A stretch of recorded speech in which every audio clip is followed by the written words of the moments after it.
ஆகாயத்திலே பிதாவே ஆண்டவரே ஆமாண்டவரே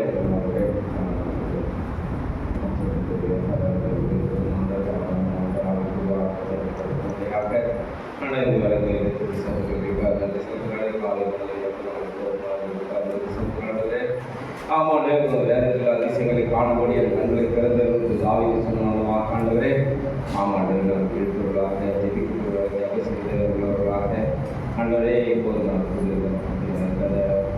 இருக்கிறாண்டவரே ஒரு வார்த்தைகள் கொண்டவர்களே பிரார்த்தனை மறைத்து ஆண்டவரை அதிகாரம் உள்ளவர் பேசுமாண்டவரே உங்களுடைய வார்த்தைகள் இருக்கிறார்கள் நமக்கு விடாதபடி வந்தது என்றாலும் ஒவ்வொரு சமாதானம் உத்தேசியமானது ஒரு வார்த்தையை ஞாபகத்தில் கொண்டாடுவதை அந்த வகையில் வசனத்தை அல்லது சொல்லக்கூடிய பாதுகாப்பு ஆமாண்டது ஒரு வேதமானது அந்த வளமுறைச்சா ஏதாவது இருந்தால் துக்கத்திலே மாண்டு போயிருப்பேன் என்று சொன்னதே உங்களுடைய வேதமானது எங்களுக்கு பாதையை வெளிச்சமாக இருக்கிறது எந்த விதமாக எங்களுக்கு வழிநடத்தக்கூடியதாக இருக்கிறது எல்லா நேரங்களுக்கும் அது போதமாக இருந்திருக்காங்க முதல் முடிவு வரைக்கும் ஒரு பிரச்சனை ஆளுநை தொடர்ந்து வழி நடத்தவே பாய் இவை எல்லாத்தையும் ரட்சகரும் மீட்பமாகி இயேசு கிறிஸ்துவின் நாமத்தில் ஜீவனில் எங்கள் தகப்பனே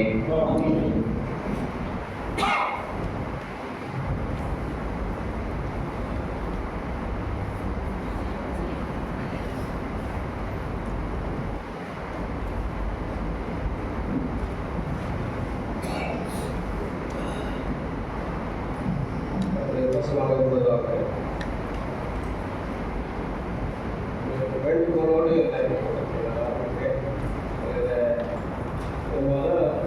சிவாபட்ட சபையிலே 3 நாள் விசுவாசிகளுக்கும் குழு சேர்க்கிறது. அந்த கூட்டத்திற்கு எல்லாருமே வர வேண்டும் என்பதற்காக சபையிலே ஒரு தீர்மானமாக ஏற்படுத்தி நோட்டீஸ் கொடுக்காங்க. அந்த கூட்டம் முடிஞ்சு எல்லாருக்குமே சோதனை கொடுப்பாங்க. அதை வாங்கிட்டு ஒரு அழைப்பாக ஏற்று எல்லா விசுவாசிகளும் அந்த கூட்டத்தில் வந்து கலந்து கொள்ளும்படி அன்பாக கேட்டுக்கொள்கிறேன்.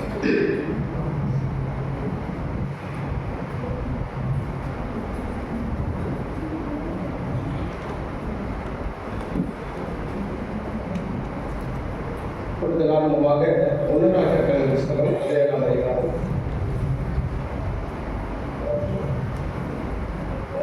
சிந்தித்த சொன்னார். 1 ராஜாக்கள் 17ஆம் அதிகாரம்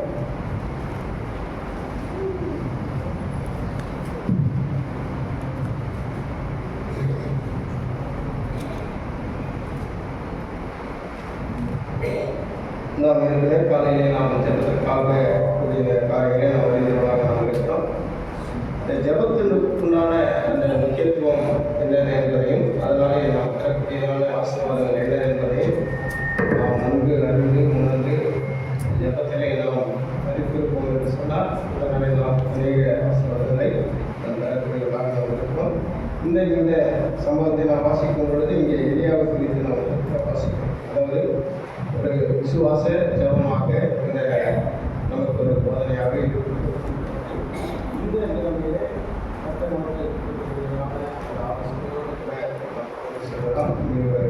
இந்த 17ஆம் அதிகாரத்தில் எலியாவை குறித்து நாம் பார்க்கிறோம். அதாவது ஒரு புயலின் வருகை என்று சொல்லப்படக்கூடிய ஒரு தலைப்பாக இருக்கிறது. இடம் வந்து நாம் பார்க்கணும் என்று சொன்னால் ஆகாகின் அரண்மனை என்று நாம் பார்க்கிறோம். காலம் கனத்த ஆன்மீக இருளின் உச்சி என்று சொல்லக்கூடிய ஒரு சூழ்நிலை. இந்த காரியத்தை நாம் அந்த ஆகாஷ் என்று சொல்லக்கூடிய அந்த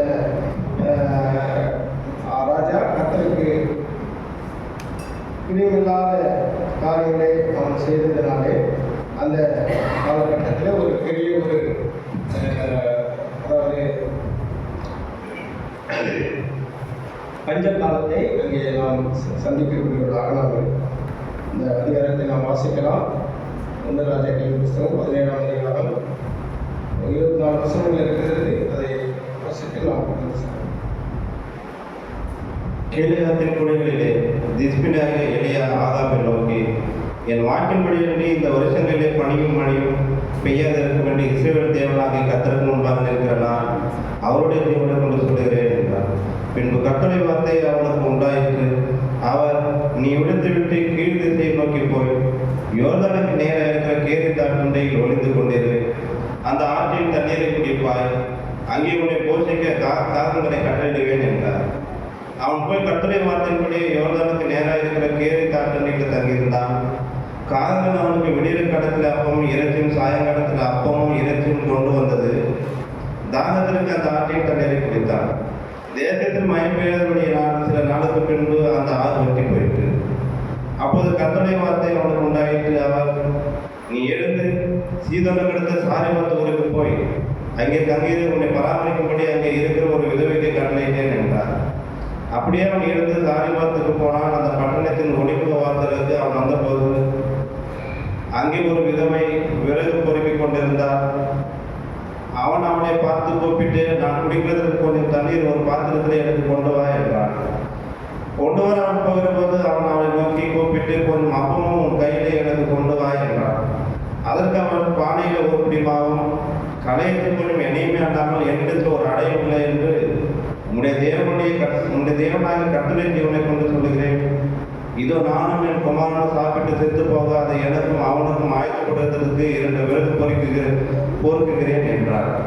அப்போது எலியா அவனை பார்த்து, பயப்படாதே, நீ போய் உன் வார்த்தைப்படி ஆயத்தப்படுத்த. ஆனாலும் முதல் அதிலே எனக்கு ஒரு சிறிய அடையை பண்ணி என்னிடத்தில் கொண்டு வா. பின்பு உனக்கும் உன் குமாரனுக்கும் பண்ணலாம்.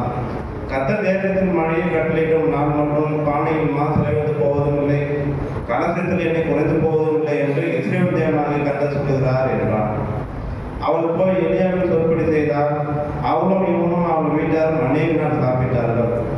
கர்த்தர் எலியா கொண்டு சொன்ன வார்த்தையினுடைய பானையில மாசடைந்து போகவும் இல்லை, கலசத்தில் எண்ணெய் குறைந்து போகவும் இல்லை. இவைகள் நடந்த பின்பு வீட்டுக்காரியாக அந்த இஸ்ரேல் மகன் வியாதியால் விழுந்தான். வியாதி விழுந்தான். அவனுடைய சுவாசம் போகும் மட்டும் அவனுடைய வியாதி அதிகரித்துக் கொண்டே இருந்தது. அப்போது அவள் எலியாவை நோக்கி, தேவனுடைய மனுஷனே, எனக்கும் உனக்கும் என்ன? என் அக்கிரமத்தை நினைக்க பண்ணும், என் குமாரனை சாக பண்ணுவோமா? என்னிடத்தில் வந்தேன் என்றார். அதற்கு அவன், உன் குமாரனை என்னிடத்தில் தாய் என்று சொல்லி அவனை அவன் மடியிலிருந்து எடுத்து தான் தங்கியிருக்கிற மேல் வீட்டில் அவனை கொண்டு போய் தன் கட்டில் மேல் வைத்து, என் தேவனாகிய கர்த்தாவே, நான் தங்கியிருக்க இடம் கொடுத்த இந்த விதவின் மகனை சாக பண்ணினதினால் அவளுக்கு துக்கத்தை வருவித்தீரோ என்று கர்த்தரை நோக்கி கூப்பிட்டு அந்த பிள்ளையின் மேல் 3 தரம் மூகப்புறம் விழுந்து, என் தேவனாகிய கர்த்தாவே, இந்த பிள்ளையின் ஆத்மா அவனுக்குள் திரும்பி வர பண்ணும் என்று கர்த்தரை நோக்கி விண்ணப்பம் பண்ணினார். கர்த்தர் எலியாவின் சத்தத்தை கேட்டார். பிள்ளையினுடைய ஆத்மா அவனும் திரும்பி வந்தது. அவன் பிழைத்தான். அப்பொழுது எலியா பிள்ளையை எடுத்து மேல் வீட்டிலிருந்து அவனை கீழ் வீட்டிற்கு கொண்டு வந்து அவனை அவன் தாயினிடத்தில் கொடுத்து, பாலும் பிள்ளை உயிரோடு இருக்கிறான் என்று சொன்னான். அப்போது அந்த சிறு எலியை நோக்கி, நீ தேவனுடைய மனுஷன் என்றும் உன்னுடைய வாயிலிருந்து பிறக்கும் கர்த்தரின் வார்த்தை உண்மை என்றும் இது நான் இப்போது அறிந்திருக்கிறேன் என்றார். இங்கே நான் வாசிக்கிறோம். ஒரு மனிதனுடைய ஒரு கொள்கையை குறித்து நாம், அதாவது எலியாவை குறித்து இந்த காரியத்தை நாம் வாசிக்கும் பொழுது இஸ்ரேல் தேசத்திலே ஒரு கனத்த ஆன்மீக இருளில், அதாவது ஒரு பெரிதான ஒரு இக்கட்டான ஒரு சூழ்நிலைக்குள்ளாக அந்த ஜனங்கள் சென்றிருக்கக்கூடிய சம்பவங்களை நாம் இங்கே வாசிக்கிறோம். அதற்கு காரணம் என்ன என்று நாம் பார்க்கும் பொழுது, அந்த 1 ராஜாக்கள் 16ஆம் அதிகாரம் 30லிருந்து 33 வசனம் வரை நாம் வாசிக்கும் பொழுது அங்கே சொல்லக்கூடிய அந்த காரியங்களை நாம் பார்க்கிறோம். 16ஆம் அதிகாரம் 30லிருந்து 33 வசனம் வரை நான் வாசிக்கிறேன். உம்ரியின் குமாரனாகிய ஆகாப் தனக்கு முன்னிருந்த எல்லாரை பார்க்கிலும் கர்த்தரின் பார்வைக்கு பொல்லாப்பானதை செய்தார். நேபத்தின் குமாரனாகிய யெரொபெயாமின் பாவங்களில் நடப்பது அவனுக்கு கொஞ்ச காரியம் என்று நினைத்தார் போல் அவன் சீதோனியர் ராஜாவாகிய எத்பாகாரின் குமாரனை யோசபாலை விவாகம் பண்ணினதும் அல்லாமல் அவன் போய் பாகாலை செய்து அதை பணிந்து கொண்டு தான் சமரியாவிலே கட்டின பாகாலின் கோவிலில் பாகாலுக்கு பலிபீடத்தை எழுப்பித்தான். ஆகாப் ஒரு விக்கிரகத்தையும் வைத்து இஸ்ரவேலின் தேவனாய கர்த்தருக்கு கோபம் உண்டாக்கும்படிக்கு தனக்கு முன்னிருந்த இஸ்ரவேலின் ராஜாக்கள் எல்லாம் செய்ததை பார்க்கலாம் அதிகமாக செய்தார் என்று நாம் இந்த ஆன்மீக இருளில் ஒரு அந்த ஜனங்கள் தத்தளிக்கக்கூடிய ஒரு காரியம் என்ன என்று நாம் பார்க்கும் பொழுது, அந்த ராஜா அந்த இஸ்ரவேலை ஆளும்படியாக வந்த ராஜா அங்கே கர்த்தருக்கு கோபம் உண்டாக்கினார் என்று அவன் கோபம் உண்டாக்கின அந்த காரணம் என்ன என்று நாம் பார்க்கும் பொழுது விக்கிரகங்களை அவன் வணங்கக்கூடிய ஒரு மனிதனாக இருந்தான். விக்கிரக தோப்புகளை அவன் செய்வித்து அதற்கு பலியிடக்கூடிய ஒரு நிலைமையிலே அவனுடைய ஆட்சி இருந்தது. அவன் மாத்திரமல்ல, அந்த தேசத்தில் உள்ள இஸ்ரேல் ஜனங்களையும் அதை பணிந்து கொள்ளும்படியாக அந்த ஜனங்களை அவன் வழியை மாற்றினான் என்று நாம் அதாவது நாங்கள் சொல்லும் பொழுது நம்ம என்ன வாசிக்கலாம், 39வது வசனத்தில் நாம் வாசிக்கும் பொழுது தனக்கு முன்னிருந்த இஸ்ரவேலின் ராஜாக்கள் எல்லாம் செய்ததை பார்க்கிலும் அதிகமாக செய்தான் என்று அங்கே நாம் இந்த வசனங்களை நாம் வாசிக்கும் பொழுது சபைகளிலே நாம் சிந்திக்கும் பொழுது சபைகளிலே இருக்கக்கூடியதான ஒரு சில விதமான இப்பேற்பட்ட விக்கிரகங்களுக்குண்டான காரியம், அதாவது விக்கிரகங்கள் என்று சொல்லும் பொழுது நாம் அதாவது ஒரு சிலையோ அதையோ நாம் எடுத்துக்கொள்ளாமல் இன்றைக்கு விசுவாச வாழ்க்கையிலும் சபைகளிலும் விசுவாசிகள் மத்தியிலும் இருக்கக்கூடியதான அந்த அதாவது ஆன்மீக குறைச்சலுக்குண்டான காரியங்கள் என்ன என்பதை நாம் சிந்திக்கக்கூடியவர்களாக அது சொல்லும் பொழுது அதனுடைய காரியம் என்ன என்று நாம் பார்க்கும் பொழுது தற்காலத்தில் நம்மை பாதிக்கக்கூடிய அந்த விக்கிரகங்களுக்குண்டான காரியங்கள் என்ன என்று நாம் பார்க்கும் பொழுது அதாவது உலக நம்பிக்கை, அதாவது உலகத்தோடு ஒப்பிட்டு செயல்படக்கூடிய ஒரு சூழ்நிலையிலே இன்றைக்கு விசுவாசிகள் இன்றைக்கு செயல்படக்கூடிய ஒரு நிலைமை. இன்னொன்று, அதாவது தங்களுக்கென்று ஒரு புகழ்ச்சியை தேடக்கூடிய ஒரு நாட்கள் விசுவாசிகள் மத்தியிலே இது எல்லாமே ஒரு விக்கிரகத்துக்கு ஒப்பிட்டு சொல்லக்கூடிய ஒரு காரியமாக இருக்கிறது. அடுத்தபடியாக நாம் பார்க்கும் பொழுது அதாவது நம்முடைய பலத்தினாலே இதை நான் செய்வேன் என்ற ஒரு பெருமைக்குண்டான காரியம். அடுத்தபடியாக நம்மை மேன்மைப்படுத்தி பேசக்கூடிய காரியம். அடுத்தபடியாக சிற்றின்ப ஆசை. இது எல்லாமே விக்கிரகங்களுக்குண்டான ஒரு ஒப்பனையாக இந்த இன்றைக்கு இருக்கக்கூடிய காலகட்டத்திலே விசுவாசிகள் மத்தியிலே இப்படிப்பட்ட காரியங்கள் இருக்கிறது. அப்போ இது எல்லாமே ஒரு ஆவிக்குரிய வாழ்க்கையிலே நாம் வளர்ச்சி அடையாதபடிக்கு ஆவிக்குரிய நிலைமையிலே நாம் இன்னும் ஆண்டவருக்கு ஏற்ற காரியங்களை முன்னேறி வராதபடிக்கு இது எல்லாமே நம்மை தடுத்து நிறுத்தக்கூடிய விக்கிரகங்களாக நம்முடைய வாழ்க்கையிலே இருக்கிறதை நாம் பார்க்கிறோம். அப்போ விசுவாசியில் இருக்கக்கூடிய நாம் எல்லாவற்றையும் நாம் விட்டு விலக வேண்டும் என்பதுதான் ஆண்டவருடைய விருப்பமாக இருக்கிறது.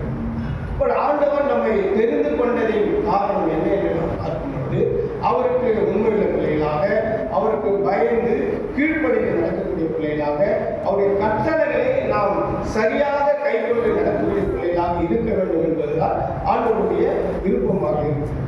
இதிலே சுயமான எந்த ஒரு காரியமும் விசுவாசிப்பதிலே இதிலே இங்கே கொண்டு வரக்கூடிய எண்ணமே இல்லை என்று நாம் பார்க்கிறோம். ஆனால் இந்த ஆகாஷ் என்ன செய்கிறார் என்று சொன்னால், இஸ்ரேல் ஜனங்கள் முன்னாடி இருந்த ராஜாக்களை விட இவன் அதிகமாக ஆண்டவருக்கு விரோதமான பாவ காரியங்களை, அதாவது விக்கிரகங்களை அவன் எவ்வளவாக மேன்மைப்படுத்தி அந்த விக்கிரகங்களை வணங்க முடியுமோ அவ்வளவாக ஜனங்களை வஞ்சிக்கக்கூடிய ஒரு நிலைமையிலே அவனுடைய ஆட்சி இருந்தது.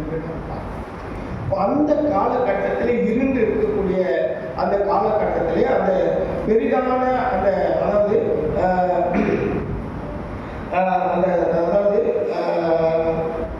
பெரிதான ஒரு இருளான ஒரு நிலைமைக்குள்ளாக இருக்கக்கூடிய அந்த காலகட்டத்திலே இங்கே எலியா இந்த தேசத்துக்கு வரக்கூடிய சம்பவத்தை நாம் பார்க்கிறோம். இவரை குறித்து நாம் நேரத்தில் வாசிக்கும் பொழுது இவருடைய பிறப்பு, இவருடைய தகப்பனார் யார் என்பது நமக்கு தெரியாது. ஆனால் இவரை குறித்து அங்கே சொல்லும் பொழுது சொல்லும் பொழுது அந்த முதல் வாசத்தில் நான் வாசிக்கும் பொழுது கீலியாத்தின் குடிகளிலே திஸ்பியானாகிய எலியா ஆகாப்பை நோக்கி என்று நாம் கீலியாத் குடிகளிலே என்று சொல்லக்கூடிய காரியத்தை நாம் பார்க்கிறோம். அதாவது கீலியாத்தை சார்ந்த ஒரு திஸ்பியானாகிய எலியா என்று நாம் பார்க்கிறோம். அந்த கீலியாத் என்பதின் பொருள் என்ன என்று நாம் பார்க்கும் பொழுது அதாவது படுக்கையானது என்ற பொருளுடையதாக இருக்கிறது என்று சொல்லப்படுகிறது. திஸ்பி என்று சொல்லும்போது மனம் திரும்பி செயல்படுபவர் என்று அதற்கு பொருளாக சொல்லப்படுகிறது. அப்போ இந்த இடத்திலிருந்து அந்த கீலியாத் எங்கே இருக்கிறது சொன்னால், கீலியாத் என்பது யோர்தானின் கிழக்கு கரையிலிருந்து கிழக்கு கரையில் இருக்கக்கூடியதான ஒரு காட்டு பகுதியாக அது இருக்கிறது என்று சொல்லப்படுகிறது. அப்போ அந்த இடத்திலிருந்து ஒரு மனிதனை ஆண்டவரையே கொண்டு வரக்கூடிய காரியங்களை நாம் பார்க்கிறோம்.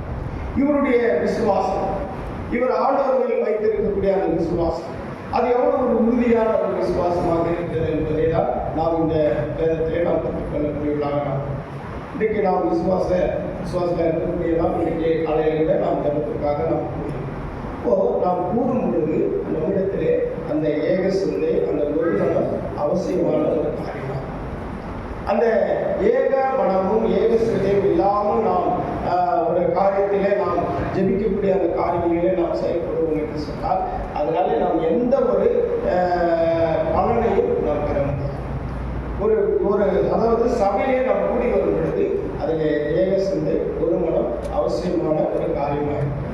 அப்போ அந்த இதிலிருந்து நாம் கற்றுக்கொள்ளக்கூடிய ஒரு பாடம் நம்மிடத்திலே அந்த வேற்றுமைக்குண்டான சிந்தைகள் ஒன்றுமே இருக்கக்கூடாது. ஒரு காரியத்துக்காக நாம் கூடும் பொழுது அதில் இந்த ஏக சிந்தையை ஆண்டவர் எதிர்பார்க்கக்கூடியவர்.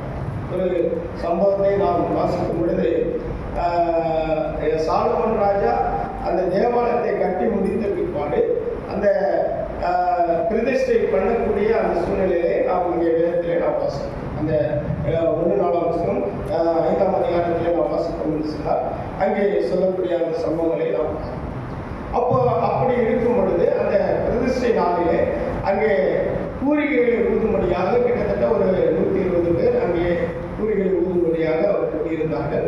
அங்கே அந்த அவங்க ஊதும் பொழுது அந்த வேற்றுமைக்குண்டான அந்த எந்த ஒரு சத்தமும் அங்கே எழுப்பப்படவில்லை என்று நாம் வேதத்திலே வாசிக்கிறோம். ஒரே துணையாக அந்த பூரிகைகள் அங்கே ஊதப்பட்டது என்று நாம் பார்க்கிறோம்.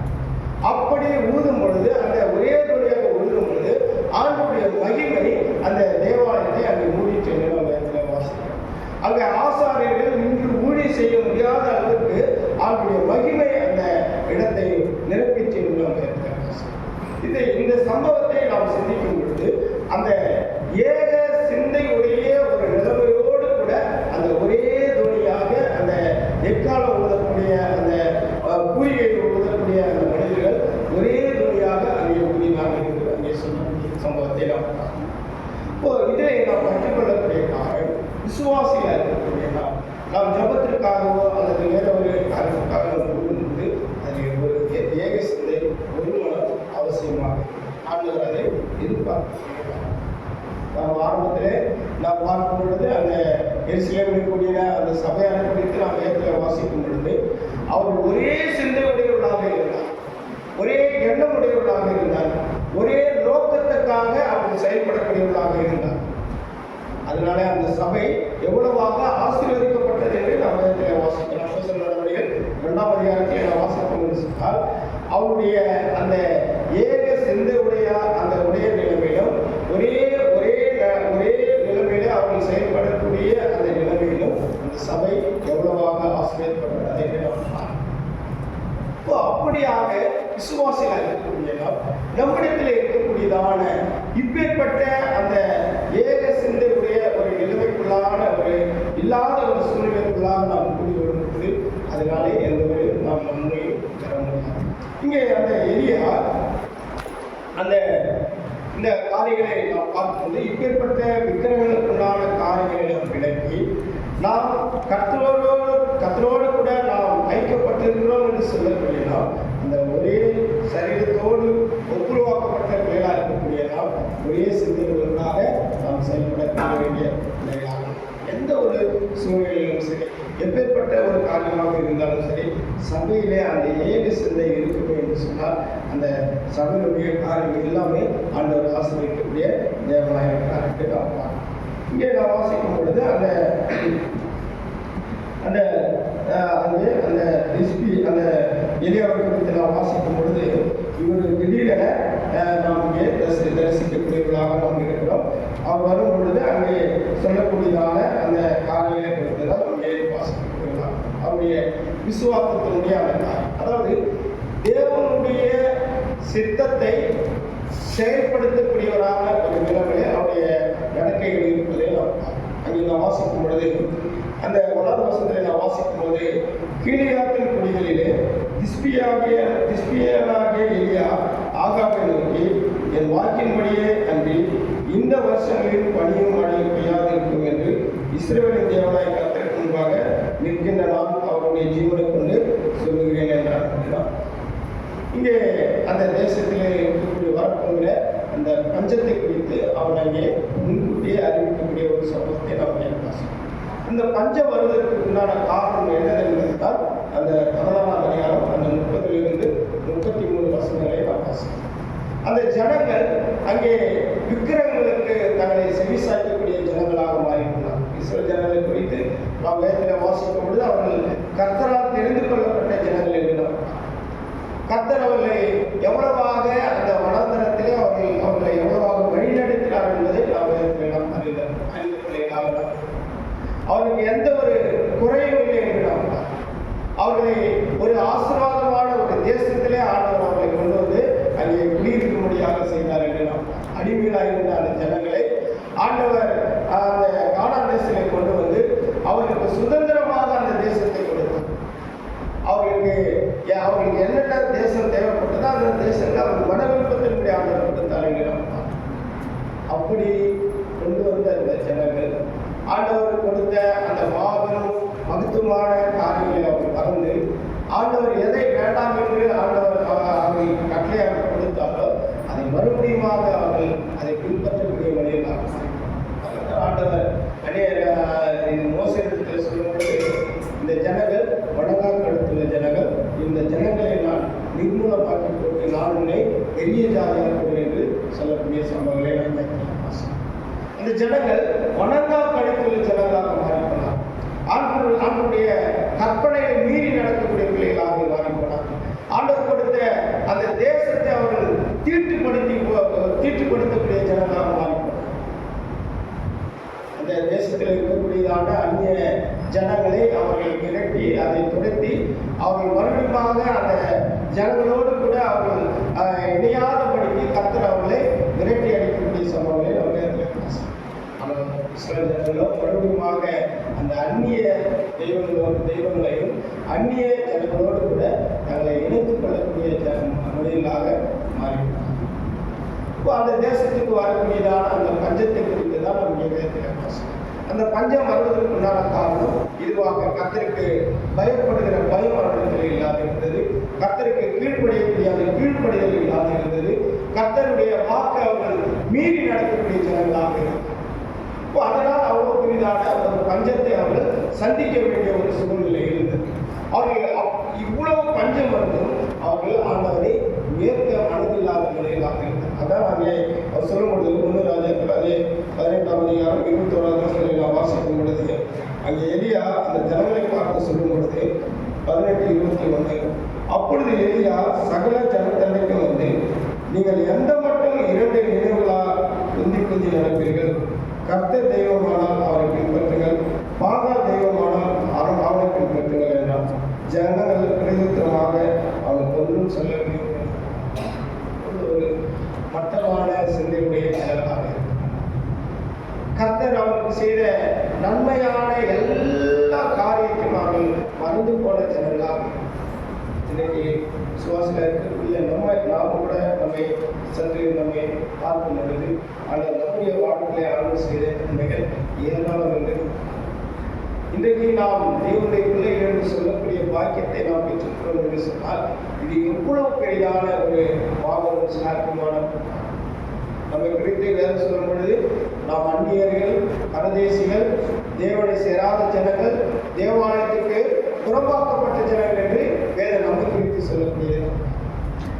அப்பேற்பட்ட ஒரு நிலைமையிலே இருக்கக்கூடிய நம்மை தேவனுடைய பெரிதான கிருபையினாலும் அவருடைய அன்பினாலும் இன்றைக்கு அவருடைய பிள்ளைகள் என்று சொல்லக்கூடிய வாக்கியத்தை நமக்கு இந்த வாக்கியத்தை நமக்கு கொடுப்பதற்காக அவருடைய தேச குமாரனை நமக்காக கல்வாரிசிலே பலியாக கொடுத்தார். அவ்வளவு பெரிதான ஒரு வாக்கியத்தை பெற்றக்கூடிய விசுவாசமாக இருக்கக்கூடிய நாம் நம்முடைய வாழ்க்கையில் இருக்கக்கூடியதான ஆண்டவர் முழுவதுமான விக்கிரகமான நம்முடைய பட்டியலிட்டுலாம் இன்றைக்கு இருக்கக்கூடிய காலகட்டத்திலே விசுவாசியின் மத்தியில் இருக்கக்கூடியதான பெரிய அந்த விக்கிரகங்களுக்குள்ளான காரியம் இதுவாக இருக்கிறது. அதெல்லாம் நாம் ஏற்கனவே நாம் சந்திக்கும் பொழுது அங்கே அதாவது உலக நம்பிக்கைக்குள்ளான அதாவது உலக நம்பிக்கை அதாவது உலகத்துக்குள்ளான அந்த நாட்கள் உலக மக்கள் எப்படி விரும்பி செயல்படுகிறார்களோ அதே போலதான் நாமும் விசுவாசம் இருக்கக்கூடிய நாமும் அப்படியாக செயல்பட வேண்டும் என்பதுதான் நம்முடைய எண்ணம். மற்றவர்களைப் போல நாம் ஜீவிக்க வேண்டிய அந்த காரியங்களை நாம் யோசிக்கக்கூடியவர்களாக ஆண்டவர் அங்கே நம்மை இந்த உலகத்திலிருந்து நான் உங்களை பிரித்தெடுத்தேன் என்று சொல்லக்கூடிய வார்த்தை ஏன் ஆண்டவர் நம்மை இந்த உலகத்திலிருந்து பிரித்தெடுத்தார்? உலகத்தோடு கூட நாம் சம்பந்தப்பட்ட ஒரு நிலைமைக்குள்ளாக நாம் கடந்து செல்ல முடியும். உலக மக்களைப் போல நாம் அவரோடு கூட இணைந்து செல்ல முடியும். நமக்கு ஒரு வழியை தேவனுக்கு வைத்திருக்கிறார். அந்த வழியில தான் நாம் நடக்கும்படியாக தேவன் நமக்கு அநேக காரியங்களை வைத்திருக்கிறார். அதுதான் அதை விட ஜபத்தில் ஒரு சிவகண்டை இருக்கும் பொழுது இப்படியாக அந்த இவரேற்கும் 12ஆம் அதிகாரம் 1வது வசனத்தை நாம் வாசிக்கலாம். அந்த வசனத்தை நாம் வாசிக்கலாம். இவரேற்கும் 12ஆம் அதிகாரம் 1வது வசனம். இத்தனை திரளான ஜனங்கள் சாட்சிகள்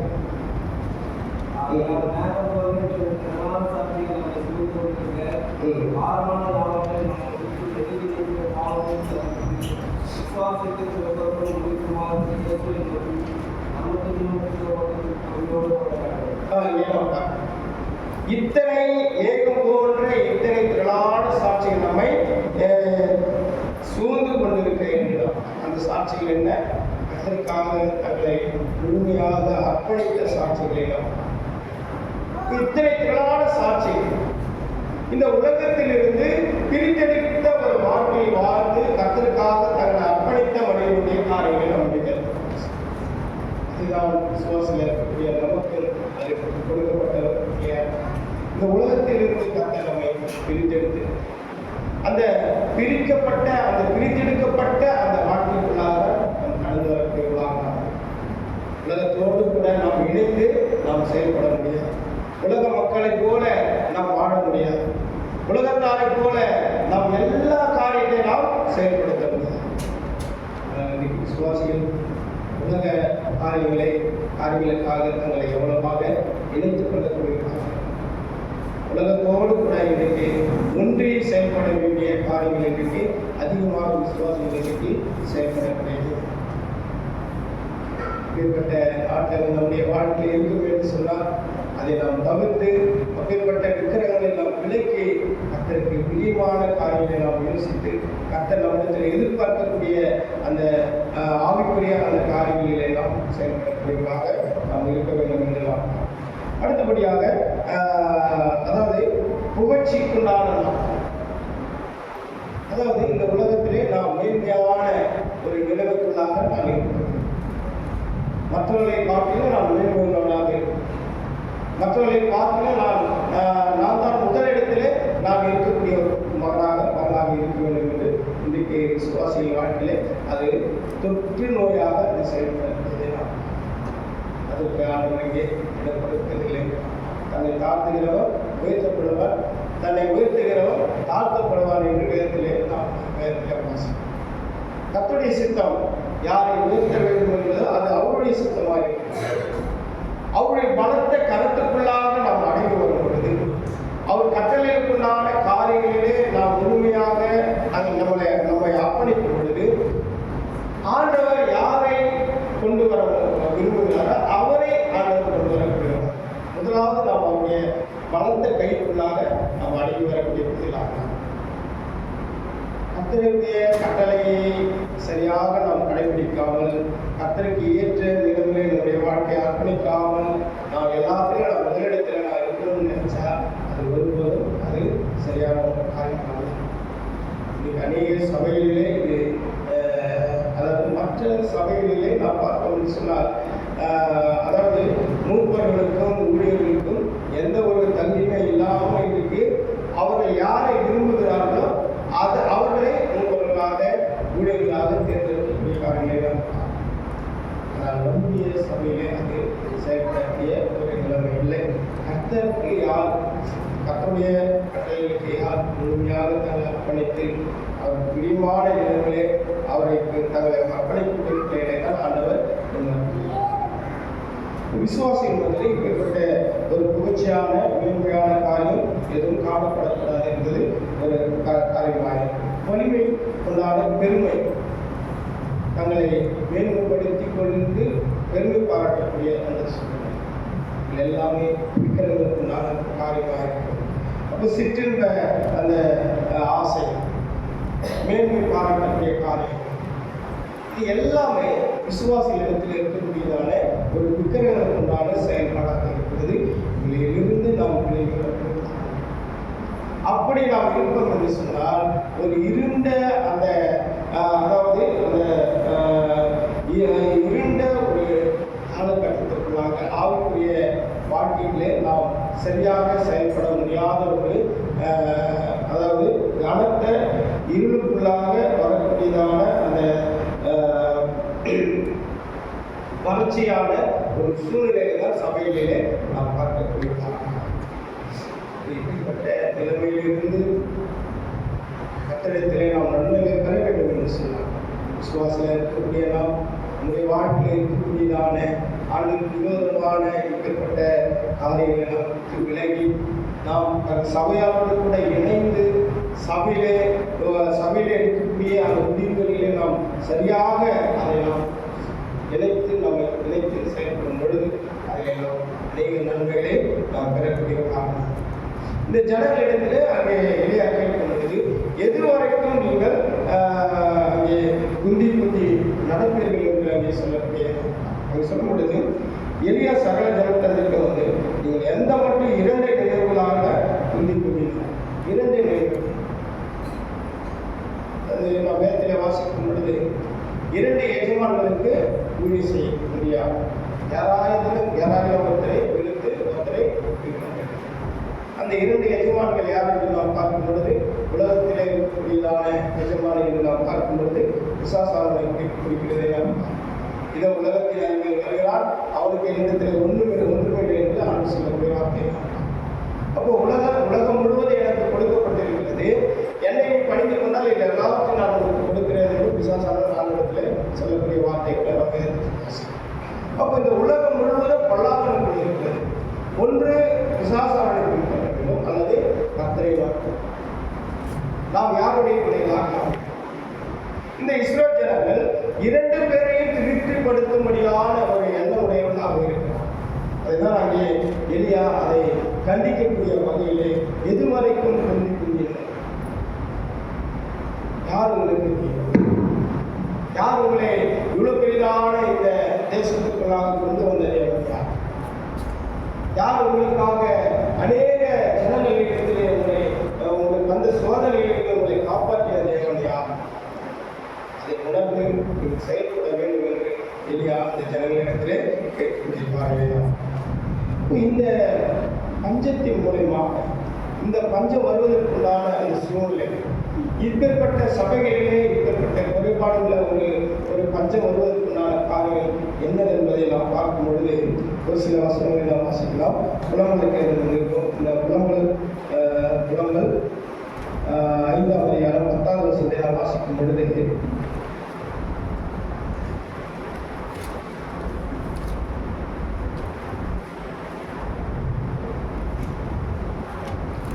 அதாவது கர்த்தருடைய கட்டளையை மீறி நடக்கும் பொழுது, கர்த்தருக்கு பிரியமில்லாத காரியங்களை செய்யும் பொழுது, கர்த்தருக்கு கீழ்ப்படியாமல் நடக்கும் பொழுது, கர்த்தருக்கு கோபத்தை நாம் உண்டாக்கும் பொழுது அங்கே வரக்கூடியதான அந்த நஷ்டத்துக்குள்ளான சம்பவங்களை நாம் வாசிக்கிறோம். புலம்பல் 5ஆம் அதிகாரம் 10ஆவது வசனம். பஞ்சத்தின் தொடர்பினால் ஒரு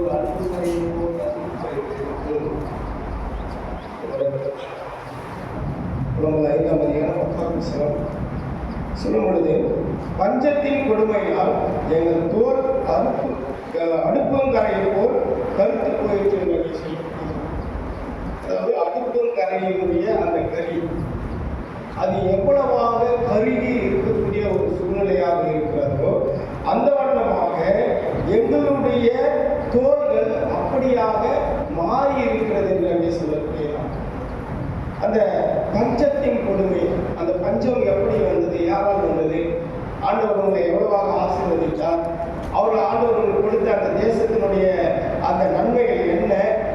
அந்த தேசத்தில் ஏன் பஞ்சம் வந்தது? அதற்கு காரணம் என்ன? அதாவது நீங்கள் செய்த அந்த பாவத்தை நிமித்தமாக. அதுதான் நாங்கள் சொல்லும் பொழுது பஞ்சத்தின் கொடுமை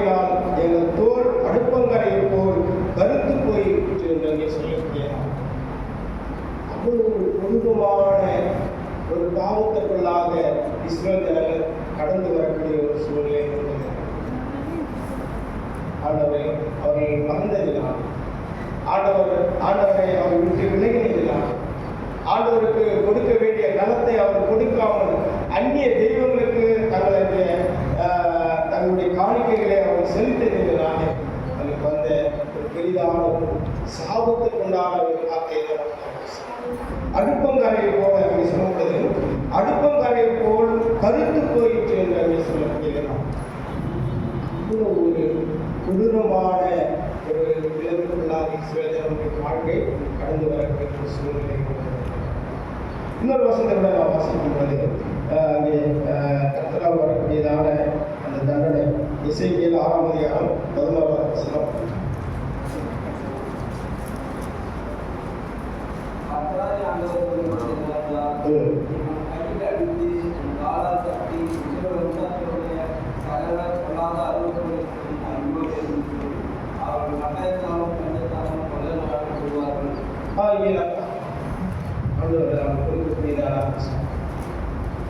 எல்லாமே அவர்களே அதை ஏற்படுத்தி கொண்டவர்.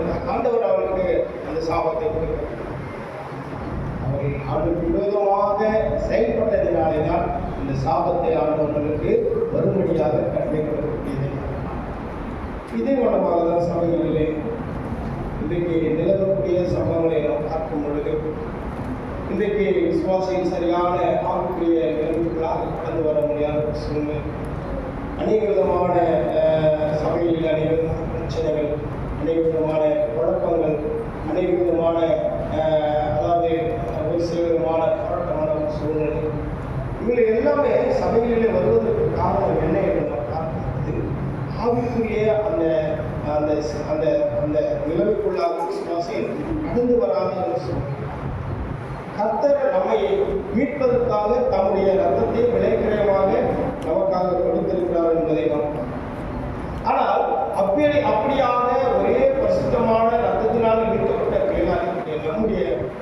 நம்முடைய வாழ்க்கையிலே ஏன் இப்பேற்பட்ட ஒரு கருப்பான சில விதமான பாவ காரியங்கள் தொற்றுகிறது என்று சொன்னால், அதாவது இப்போ அந்த நாம் ஏற்கனவே சிந்தித்த அந்த விசுவாசிகள் பதிலே காணப்படக்கூடியதான அந்த விக்கிரகங்களுக்குள்ளான நிலைமை காரணங்கள் நிமித்தமாக இன்றைக்கு சபைகளில் ஒரு சில விதமான வீழ்ச்சிகள் வரக்கூடியது.